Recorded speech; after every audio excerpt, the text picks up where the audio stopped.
ఒక అమ్మాయి 4 తాబేళ్లను ఒక ఎలుకను విడిచిపెట్టింది. కాని ఆ ఎలుక వెళుతూ వెళుతూ ఆ దయగల అమ్మాయిని గుర్తుంచుకోవాలన్నట్లుగా ఒక్కసారి వెనక్కి తిరిగి చూసింది.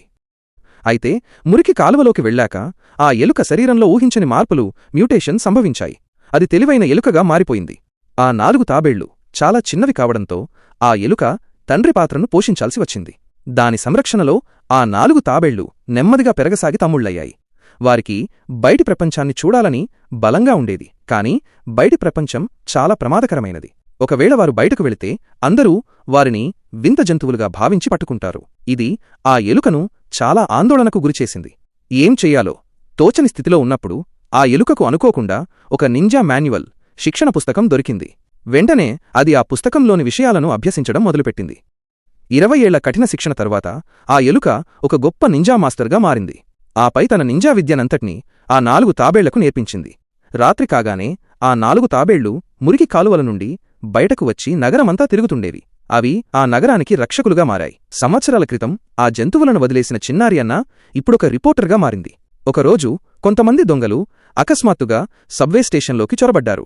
వారు చాలామందిని బందీలుగా చేసుకున్నారు. వారిలో అన్నా కూడా ఉంది. ఒక రిపోర్టర్గా ఆమె తన ఫోన్తో ఆ దొంగల ఫోటోలు తీయడానికి ప్రయత్నించింది. కాని దురదృష్టవశాత్తు దొంగలు ఆమెను చూసేశారు. ఒక దొంగ ఆమెపై కాల్పులు జరపబోతుండగా సబ్వే స్టేషన్లోని లైట్లు అకస్మాత్తుగా ఆగిపోయాయి. కొన్ని నీడలు వేగంగా దొంగల వైపు దూసుకువచ్చాయి. అవి అతి తక్కువ సమయంలో దొంగలందరినీ మట్టికరిపించి మాయమయ్యాయి.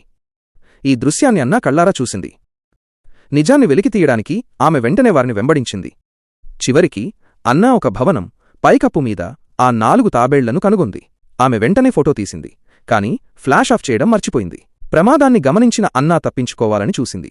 కాని ఒక ఇనుప గొలుసు సాయంతో ఆమెను పైకి లాగారు. తన ముందున్న భారీ తాబేళ్లను చూసి భయంతో అన్నా స్పృహ తప్పిపడిపోయింది.